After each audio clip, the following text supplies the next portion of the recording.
O despertar da alma e a linguagem silenciosa da natureza. Silenciemos o coração por alguns instantes. Não para ouvir vozes externas, mas para perceber aquilo que sempre esteve presente e raramente notamos. A vida espiritual não se manifesta, na maioria das vezes, por fenômenos grandiosos. Ela se revela no simples, no discreto, no aparentemente comum. É assim que os espíritos superiores nos educam, sem alarde, sem imposição, respeitando o livre-arbítrio e o tempo de cada consciência. Alma querida, ao se inscrever no canal, você garante que essas reflexões continuem chegando até você, no momento certo, como um convite silencioso à cura e ao amadurecimento espiritual. Você já refletiu sobre isso?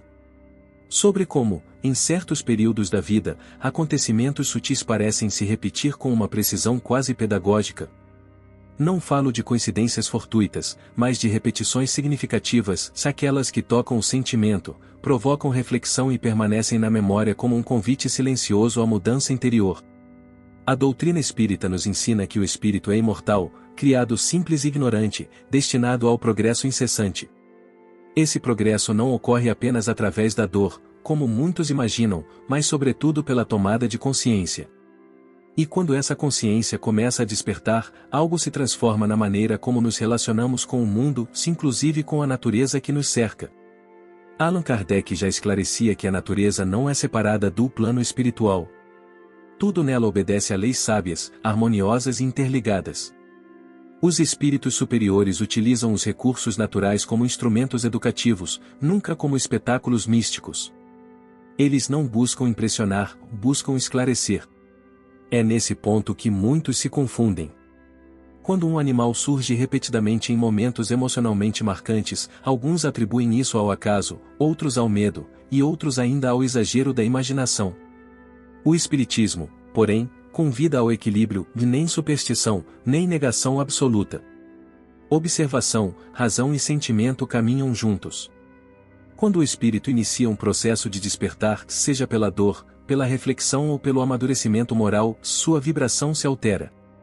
Não se trata de algo místico ou sobrenatural, mas de uma mudança íntima, real, que repercute no campo fluídico.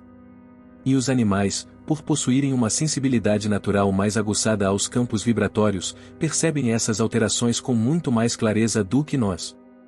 Eles não julgam, não interpretam com a mente racional, não criam expectativas. Eles sentem. Por isso, ao longo de décadas de observação mediúnica séria, inúmeros relatos foram reunidos mostrando que animais frequentemente reagem à presença de espíritos antes mesmo que os encarnados percebam qualquer coisa. Não é raro que cães demonstrem inquietação diante de ambientes carregados, ou que gatos evitem determinados locais sem explicação aparente.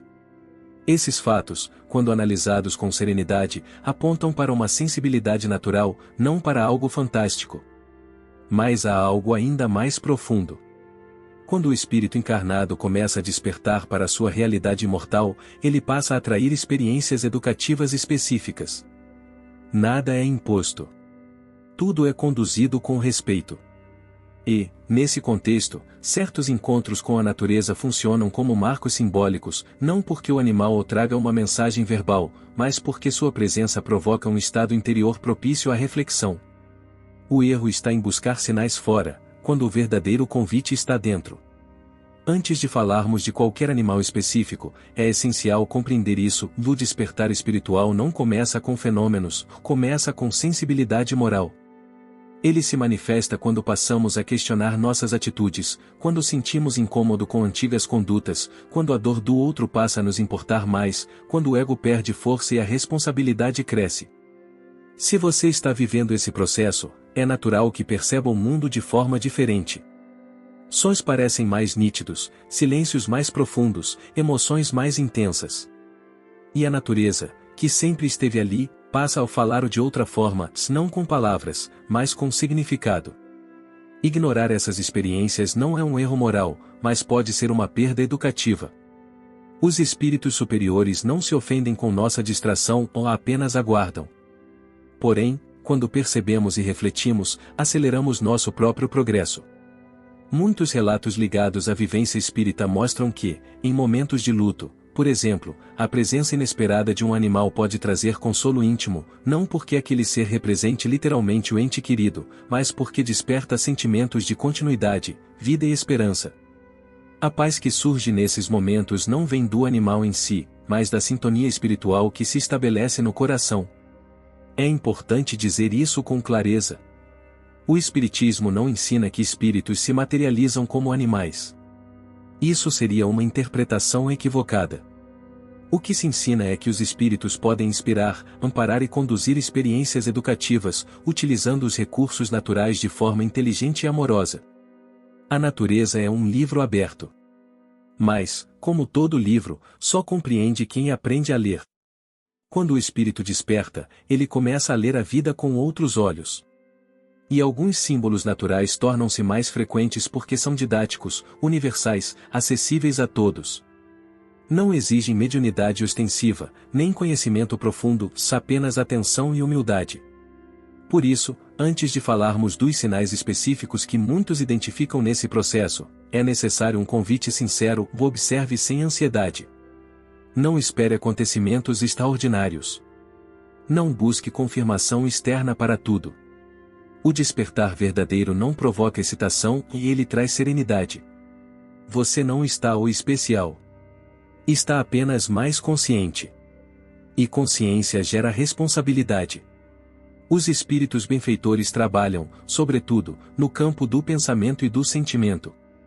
Quando utilizam elementos da natureza, fazem-no como quem aponta uma direção, não como quem entrega uma resposta pronta. O aprendizado é sempre do espírito encarnado. Talvez você tenha percebido, nos últimos tempos, uma repetição curiosa de encontros com certos animais.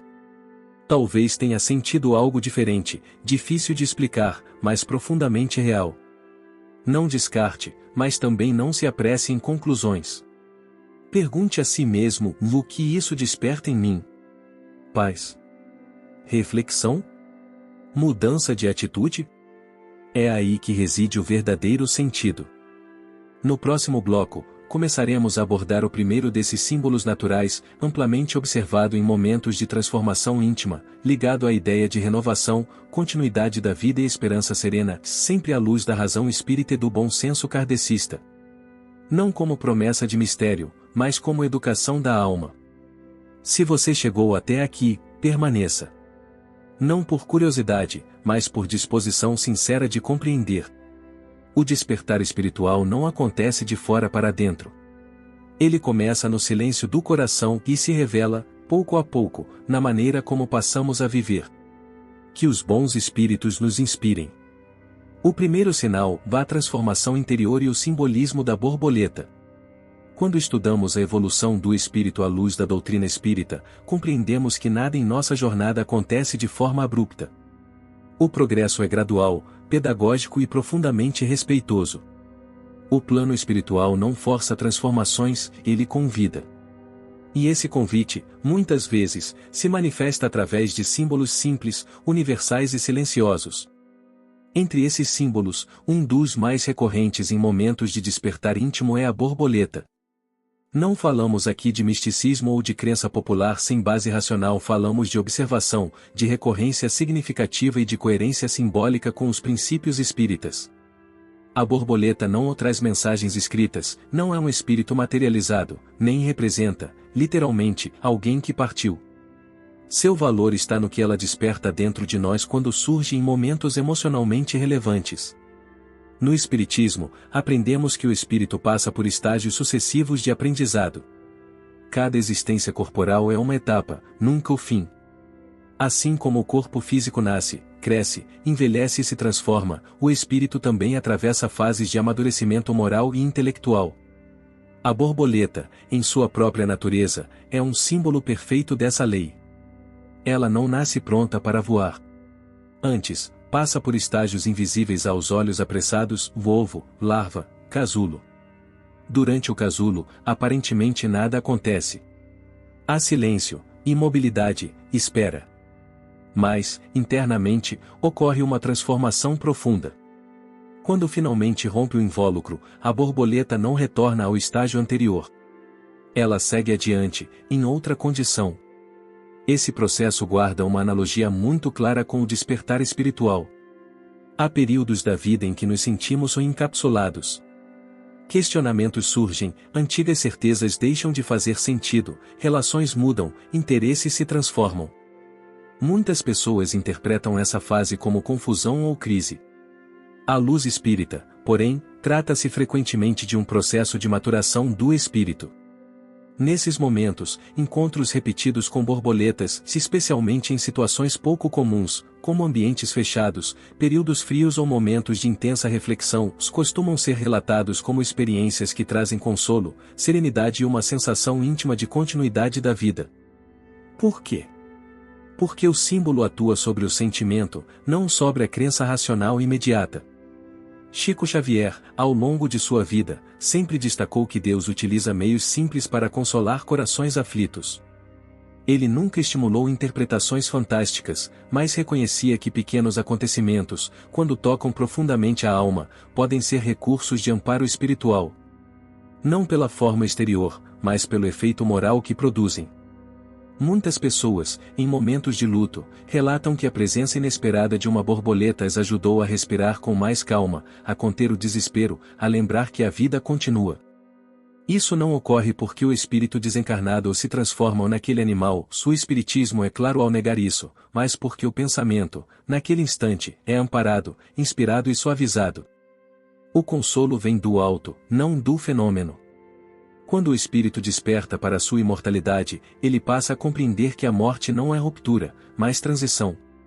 A borboleta, nesse contexto, funciona como um gatilho simbólico, despertando a lembrança dessa verdade espiritual já conhecida, mas muitas vezes esquecida.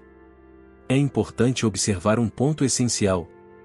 O despertar espiritual não busca sinais, ele os reconhece quando surgem.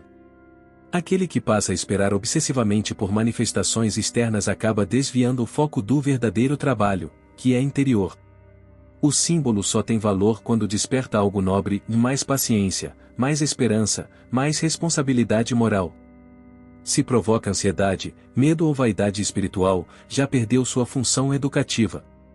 Por isso, quando a doutrina espírita fala de sinais sutis, ela sempre os subordina ao bom senso, à razão e à finalidade moral. Nada que venha do plano superior estimula a superstição ou a dependência emocional.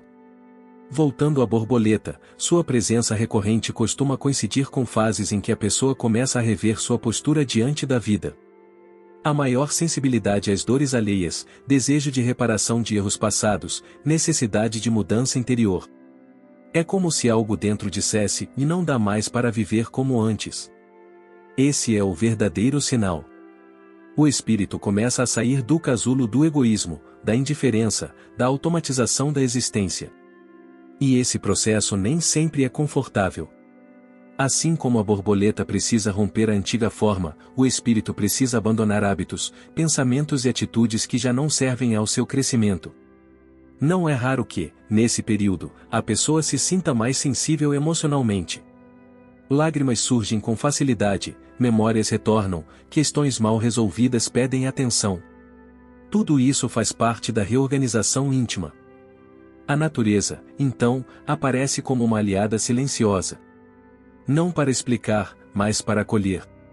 É nesse sentido que a presença da borboleta pode ser compreendida como um sinal de que o espírito está atravessando uma fase de renovação moral. Um lembrete gentil de que nada do que vivemos é em vão e de que a vida segue, sempre, rumo ao progresso. Mas atenção, nem toda borboleta vista é um sinal espiritual específico. O espiritismo não alimenta generalizações. O que importa é o contexto emocional e espiritual em que a experiência ocorre. O significado está na vivência interior, não no fenômeno externo isolado. Se, ao perceber esse símbolo, você sente paz, consolo e um impulso sincero de se tornar melhor, então houve aprendizado. Se nada disso acontece, foi apenas um encontro natural, igualmente belo, mas sem função simbólica naquele momento. No próximo bloco, avançaremos para outro símbolo frequentemente associado a fases de grande sensibilidade espiritual, um pequeno ser de movimento rápido, discreto, quase imperceptível, que costuma surgir em momentos de dúvida, decisão e busca interior. Sempre com equilíbrio. Sempre com razão. sempre com finalidade moral. Que os bons espíritos nos inspirem a compreender, sem exageros e sem negações, a linguagem simples com que a vida nos educa. O segundo sinal, o chamado à confiança e o simbolismo do beija-flor. À medida que o espírito avança em seu processo de despertar, ele não apenas revê o passado, começa, sobretudo, a tomar decisões. E decidir, para muitos, é uma das experiências mais difíceis da vida encarnada. A dúvida, o medo do erro, a insegurança quanto ao futuro costumam paralisar a ação e gerar sofrimento íntimo. A doutrina espírita ensina que ninguém erra quando age com consciência reta e intenção sincera de fazer o bem. Ainda assim, somos humanos, imperfeitos, e frequentemente tememos sair do lugar conhecido.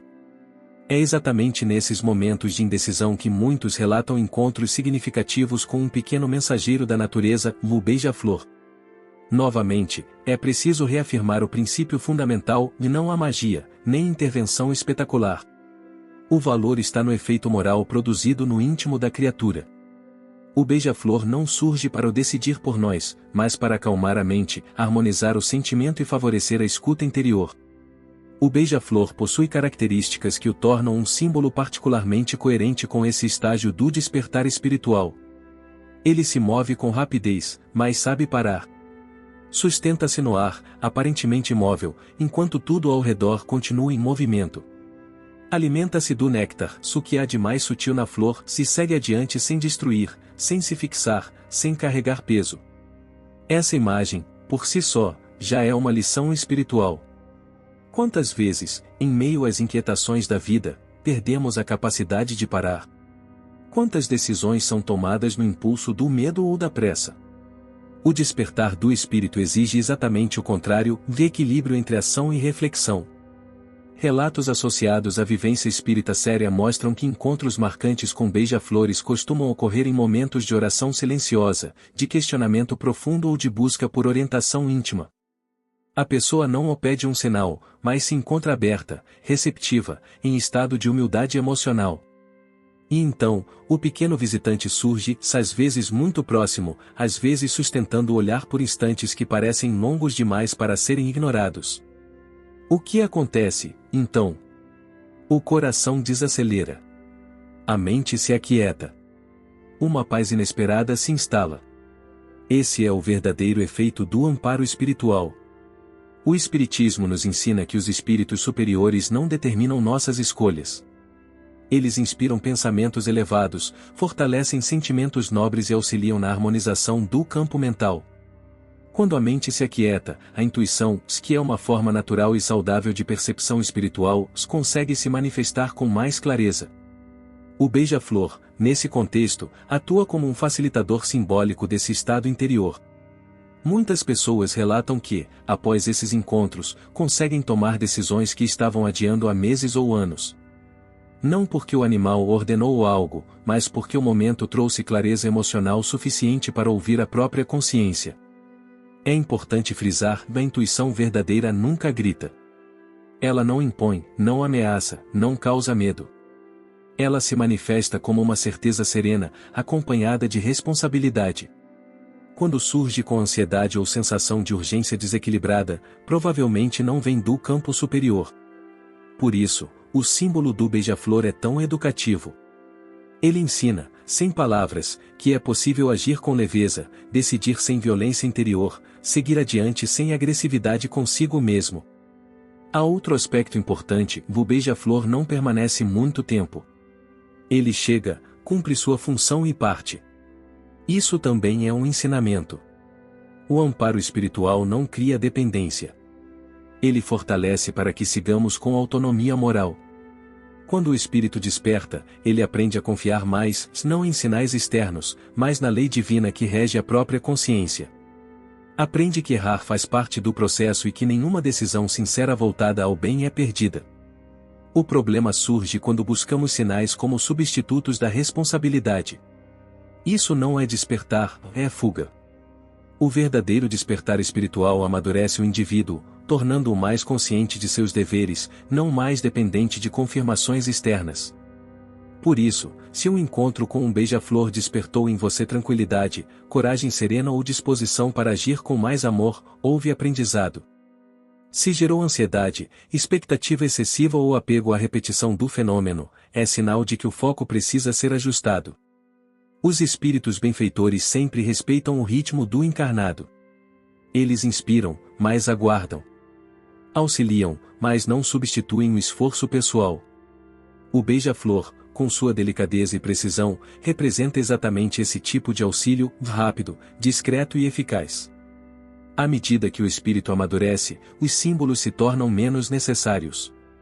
A pessoa passa a reconhecer a orientação espiritual no silêncio da própria consciência, na leitura edificante, na oração sentida, no serviço ao próximo. A natureza, então, deixa de ser um aviso e passa a ser uma companheira constante de equilíbrio. No entanto, antes de alcançar esse estágio de maior autonomia interior, muitos ainda atravessam fases em que a sensibilidade se amplia de forma intensa. E é justamente nessas fases que surgem símbolos mais ligados à percepção do invisível, à ampliação da intuição e à necessidade de educação mediúnica responsável. É sobre isso que trataremos no próximo bloco. Falaremos de um símbolo que, para muitos, causa receio injustificado, mas que, à luz do Espiritismo, representa visão ampliada, discernimento e convite ao estudo sério da espiritualidade. Se esta reflexão está te ajudando a compreender sua dor com mais clareza, considere se inscrever no canal.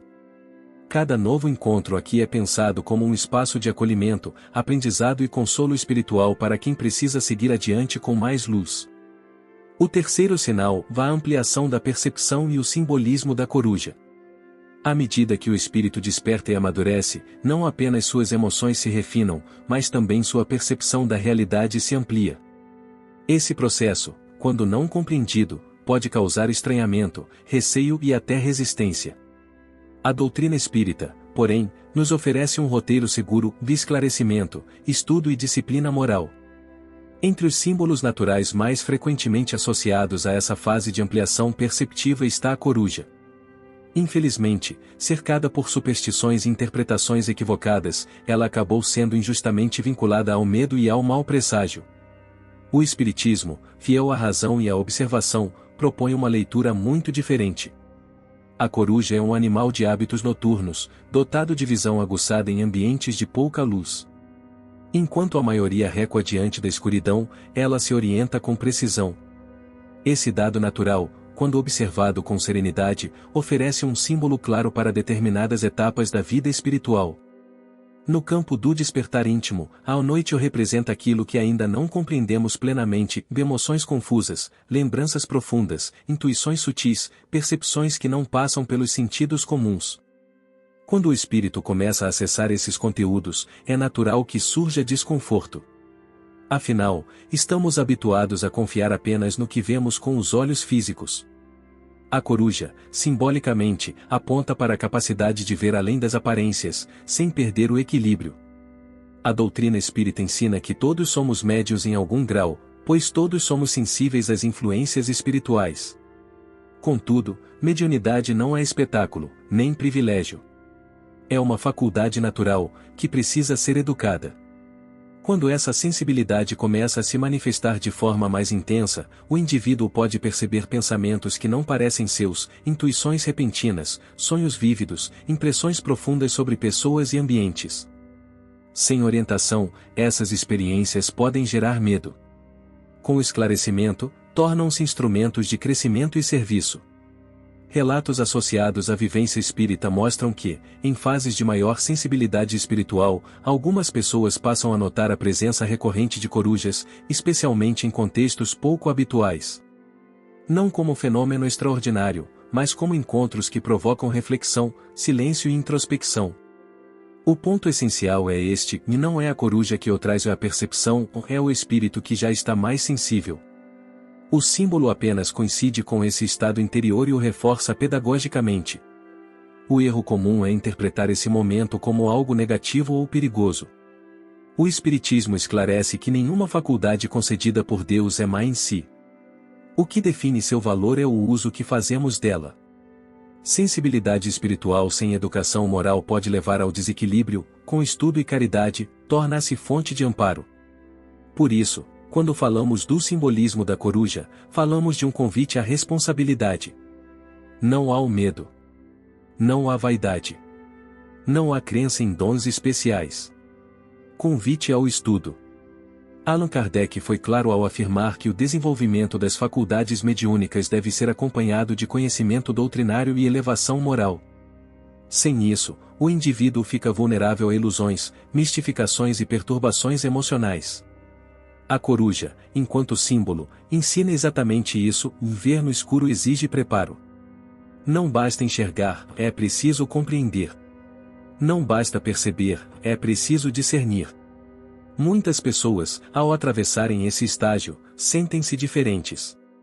Passam a evitar ambientes muito carregados, sentem cansaço em locais de conflito, percebem desconforto sem causa aparente. Isso não é sinal de superioridade espiritual, mas de sensibilidade ampliada, que pede cuidado e educação. Ignorar essa fase pode gerar sofrimento. Exagerá-la pode levar ao desequilíbrio. O caminho seguro está no meio: oração, estudo, trabalho no bem e acompanhamento em um centro espírita sério. É importante reforçar: do despertar espiritual não tem como objetivo a manifestação de fenômenos. Seu objetivo é a transformação moral. Toda percepção que não conduz ao amor, à humildade e ao serviço perde sua finalidade. Nesse sentido, a presença simbólica da coruja convida à introspecção consciente. Ao invés de buscar respostas fora, o indivíduo é levado a observar suas intenções, seus pensamentos, suas reações. Aprende a distinguir o que vem de si, do que é influência externa, do que é simples imaginação. Essa aprendizagem é gradual. Exige paciência consigo mesmo e confiança na lei divina. Os espíritos superiores não se apressam, pois sabem que cada passo dado com segurança vale mais do que muitos dados sem base. Quando esse estágio é bem vivido, algo interessante acontece: o medo diminui. A pessoa passa a confiar mais na proteção espiritual, compreende que não está sozinha e que nenhum espírito inferior tem poder sobre quem cultiva o bem, a prece e o equilíbrio. A coruja, então, deixa de ser símbolo de temor e passa a representar lucidez, vigilância moral e discernimento. Mas o despertar não se limita à percepção interior. Ele também se manifesta de forma muito concreta na vida cotidiana, especialmente no campo da proteção espiritual. E é sobre esse aspecto, profundamente ligado à convivência com certos animais, que trataremos no próximo bloco. Falaremos de companheiros silenciosos, muitas vezes presentes em nossos lares, cuja lealdade ultrapassa o plano físico e cuja sensibilidade atua como verdadeiro escudo fluídico. Seguimos, sempre com razão, humildade e fé raciocinada. O quarto e o quinto sinais: proteção, limpeza fluídica e o papel dos animais companheiros. Ao avançarmos no estudo do despertar espiritual, é necessário compreender que ele não se manifesta apenas no campo da percepção íntima ou da intuição ampliada. Ele também se expressa de forma prática, cotidiana, especialmente no que diz respeito à proteção espiritual e ao equilíbrio fluídico do ambiente em que vivemos. A doutrina espírita ensina que o mundo material e o mundo espiritual se interpenetram constantemente. Vivemos imersos em um campo de influências recíprocas, onde pensamentos, emoções e atitudes moldam a qualidade dos fluidos que nos envolvem. É nesse contexto que certos animais, particularmente os que convivem mais proximamente conosco, desempenham um papel silencioso, porém significativo. Comecemos pelo cão. O cão é, por excelência, o símbolo da lealdade e da vigilância. Mas, à luz do Espiritismo, sua função vai além do aspecto afetivo. Diversos estudos e observações mediúnicas sérias indicam que os cães possuem elevada sensibilidade aos estados fluídicos do ambiente. Eles percebem alterações energéticas com rapidez e reagem a presenças que muitas vezes passam despercebidas aos sentidos humanos. Isso não significa que o veem espíritos ou da mesma forma que um médium vidente, mas que sentem mudanças vibratórias e reagem instintivamente a elas. Quando um cão se mostra inquieto sem causa aparente, fixa o olhar em determinado ponto, rosna ou late para o que parece vazio, pode estar respondendo a estímulos que não alcançam nossa percepção comum. No processo de despertar espiritual, esse comportamento adquire especial relevância. À medida que o espírito encarnado eleva seu padrão vibratório, passa a atrair maior atenção, tanto de espíritos benfeitores quanto, eventualmente, de consciências ainda perturbadas. Isso não deve causar medo, mas compreensão. A vida espiritual é dinâmica, e a proteção divina se ajusta às necessidades de cada um. O cão, nesse cenário, atua como um guardião natural, não por escolha consciente, mas por sua própria sensibilidade. Sua presença constante, seu apego e sua vigilância contribuem para a estabilidade fluídica do lar. Não é por acaso que muitas pessoas relatam sensação de segurança e tranquilidade ao lado de seus animais. Chico Xavier, em sua vivência pessoal, sempre demonstrou profundo respeito pelos animais, reconhecendo neles criaturas em evolução, portadoras de sentimentos e merecedoras de consideração moral. Ele nunca os apresentou como seres místicos, mas como companheiros da jornada humana, ligados a nós por laços de afinidade e aprendizado mútuo. Quando o despertar espiritual se intensifica, a presença do cão pode coincidir com fases em que a pessoa se sente mais vulnerável emocionalmente. Não por fragilidade moral, mas por estar em processo de reorganização interior. O animal, com sua constância e afeto, auxilia no reequilíbrio, funcionando como um ponto de ancoragem no cotidiano. Mas há outro símbolo, muitas vezes mal compreendido, que merece atenção nesse contexto: o sapo. Ao contrário do cão, o sapo costuma despertar repulso ou estranhamento. No entanto, o Espiritismo nos convida a observar a natureza sem preconceitos, buscando compreender sua função pedagógica. O sapo vive entre dois elementos, água e terra. Essa característica o torna, simbolicamente, associado à transição, à adaptação e à transformação de estados.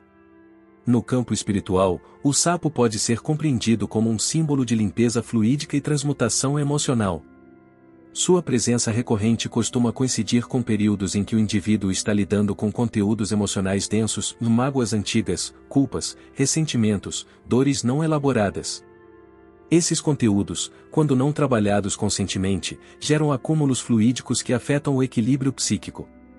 O despertar espiritual, ao trazer essas questões à tona, exige que sejam enfrentadas, compreendidas e gradualmente transformadas.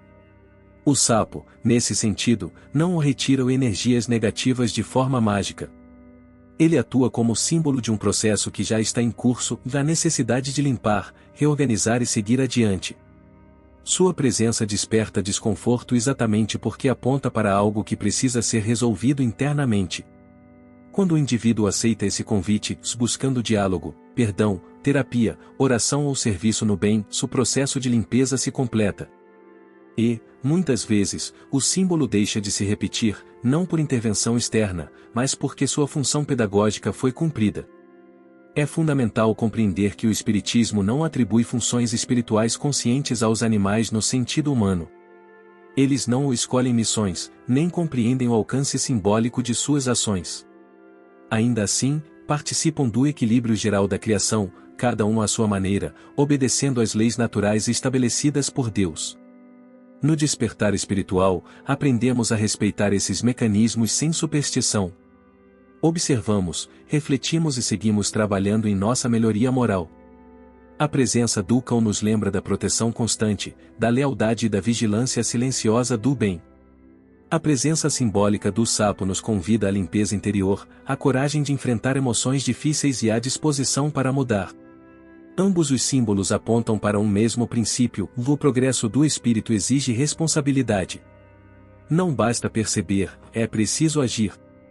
Não basta sentir, é necessário transformar.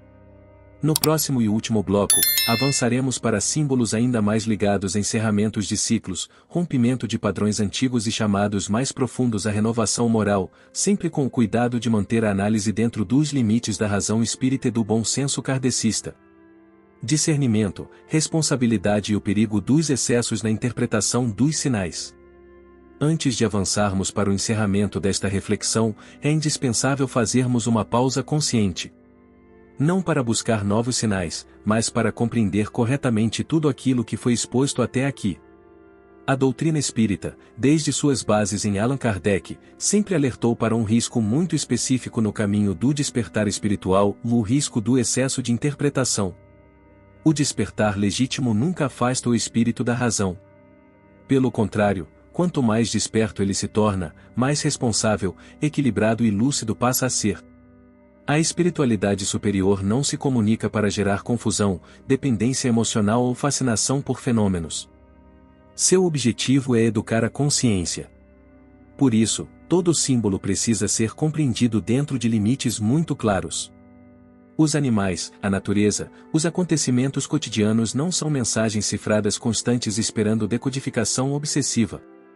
Quando o indivíduo começa a atribuir significado espiritual a absolutamente tudo, ele corre o risco de sair do campo da fé raciocinada e entrar no terreno da fantasia, da ansiedade ou da vaidade espiritual, todos obstáculos reais ao progresso da alma. O espiritismo é direto ao afirmar: nem tudo tem significado espiritual pessoal. Nem todo acontecimento é um sinal. O despertar verdadeiro ensina a distinguir o que é educativo do que é apenas natural. Quando os espíritos superiores utilizam símbolos, eles o fazem com extrema parcimônia, sempre respeitando o nível de maturidade do encarnado. E mais importante, nunca repetem indefinidamente o mesmo recurso. Quando a lição é assimilada, o símbolo perde a função. Insistir na repetição de interpretações é sinal de apego, não de evolução. É por isso que Chico Xavier, mesmo convivendo com experiências espirituais profundas, sempre recomendou discrição, estudo e trabalho. Ele alertava que a curiosidade exagerada sobre sinais e fenômenos desviava o espírito do essencial, da própria reforma íntima. Pergunte-se com sinceridade: você tem usado esses símbolos para crescer ou para se sentir diferente dos outros? Essa pergunta não é acusação, é convite à honestidade interior. O despertar espiritual não cria os escolhidos, especiais ou detentores de missões superiores. Ele cria servidores conscientes. Quanto mais alguém desperta, menos se sente superior e mais se sente responsável. Outro ponto essencial precisa ser esclarecido: os animais não são intermediários conscientes entre mundos. Eles não o escolhem mensagens, não o transmitem recados e não o sabem o papel simbólico que exercem. A leitura simbólica é sempre do encarnado, nunca do animal. Isso é fundamental para evitar mistificações. A espiritualidade superior não precisa violar as leis naturais para se comunicar. Ela atua dentro delas, com suavidade, respeito e lógica. Quando um símbolo aparece, ele age sobre o campo emocional e reflexivo, não sobre o imaginário fantasioso. O que define a autenticidade de qualquer experiência espiritual é sempre o mesmo critério ensinado por Kardec: o efeito moral.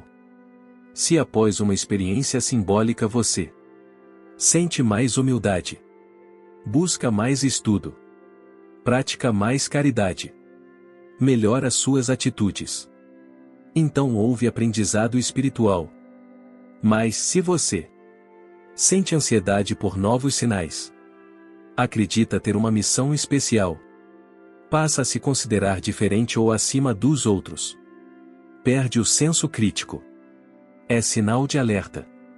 A espiritualidade não alimenta o ego, ela o educa. Outro aspecto que merece reflexão profunda é a responsabilidade emocional.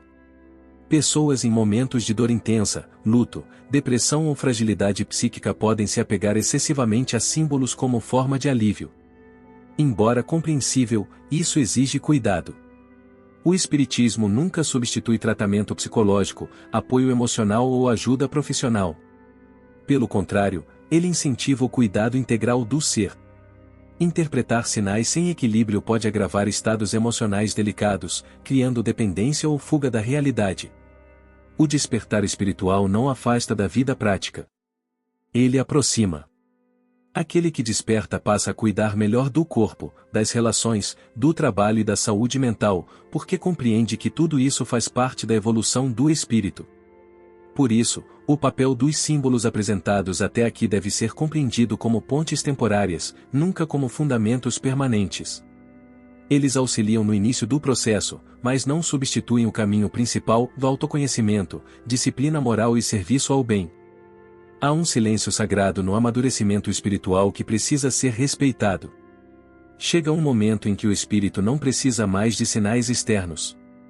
Ele reconhece a orientação espiritual no dever bem cumprido, na consciência tranquila, na escolha correta feita sem plateia. E esse é um estágio mais elevado do despertar.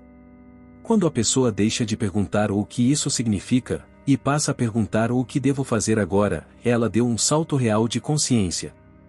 Os espíritos superiores não se impressionam com relatos, símbolos ou experiências. Eles se alegram com atitudes. O progresso não se mede por aquilo que vemos, mas por aquilo que nos tornamos. Este bloco de reflexões existe para proteger o espectador se o próprio canal de interpretações equivocadas, exageradas ou emocionalmente perigosas. Ele âncora o conteúdo na base sólida da doutrina espírita, de razão, equilíbrio e finalidade moral. Porque despertar não é acumular sinais. É aprender a viver melhor. No próximo bloco encerraremos esta jornada retomando o ponto central de tudo o que foi dito, do despertar espiritual como processo contínuo de renovação moral, acima de qualquer símbolo, fenômeno ou experiência externa. Se esta reflexão está te ajudando a compreender sua dor com mais clareza, considere se inscrever no canal. Cada novo encontro aqui é pensado como um espaço de acolhimento, aprendizado e consolo espiritual para quem precisa seguir adiante com mais luz. Encerramento de ciclos, renovação moral e o verdadeiro sentido do despertar espiritual. Chegamos ao último ponto desta reflexão, não como quem encerra um mistério, mas como quem completa um ciclo de compreensão. A doutrina espírita nos ensina que todo aprendizado verdadeiro conduz à responsabilidade moral. O despertar espiritual não é um evento isolado, nem uma coleção de sinais externos, é um processo contínuo de transformação íntima, sustentado pelo esforço diário de melhorar-se.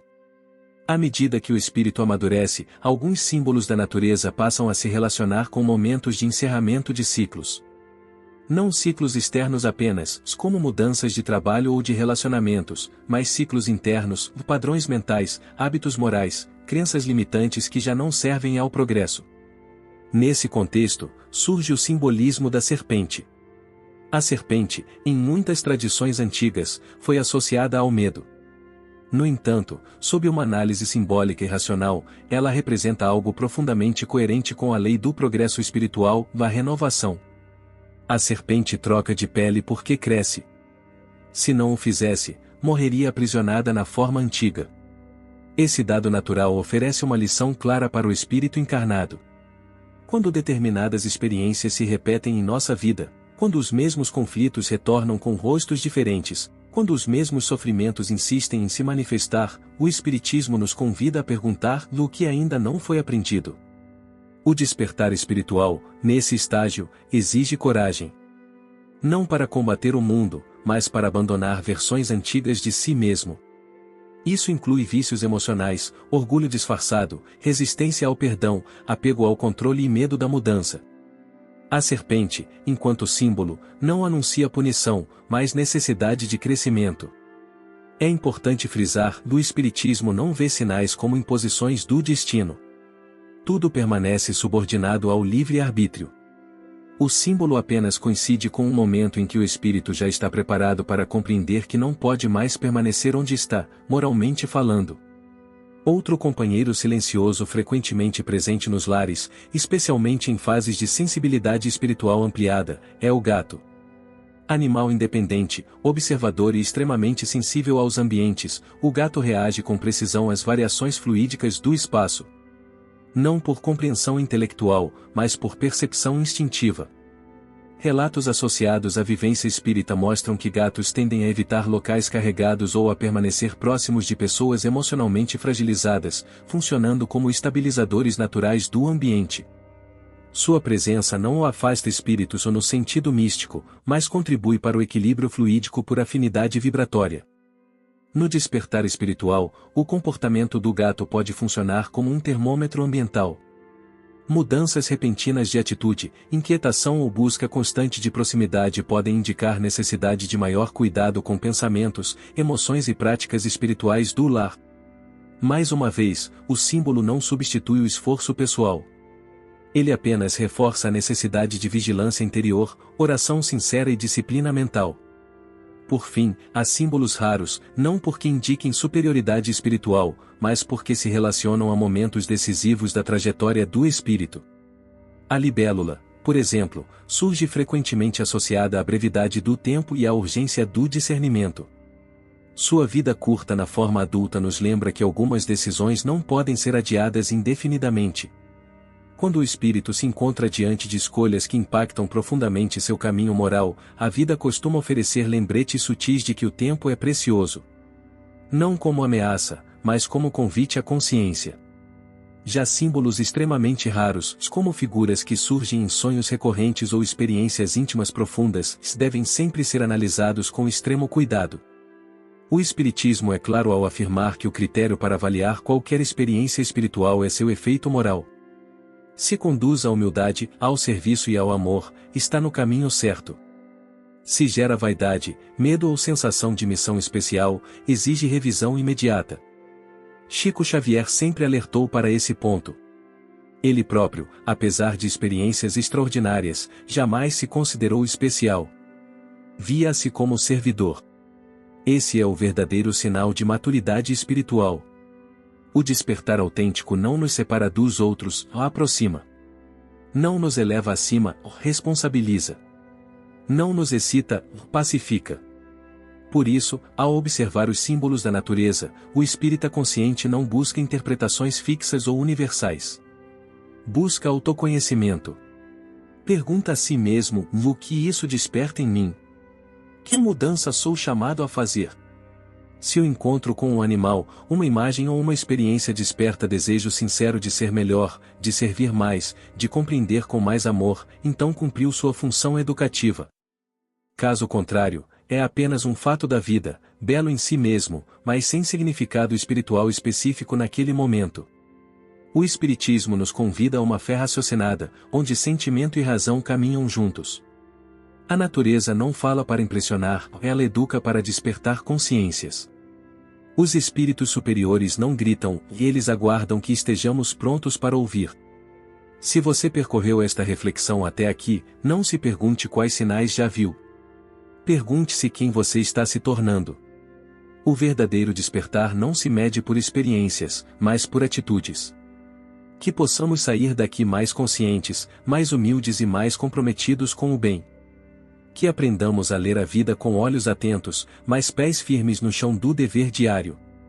Porque, no fim, o maior sinal de despertar espiritual é este: amar mais, julgar menos e servir sempre.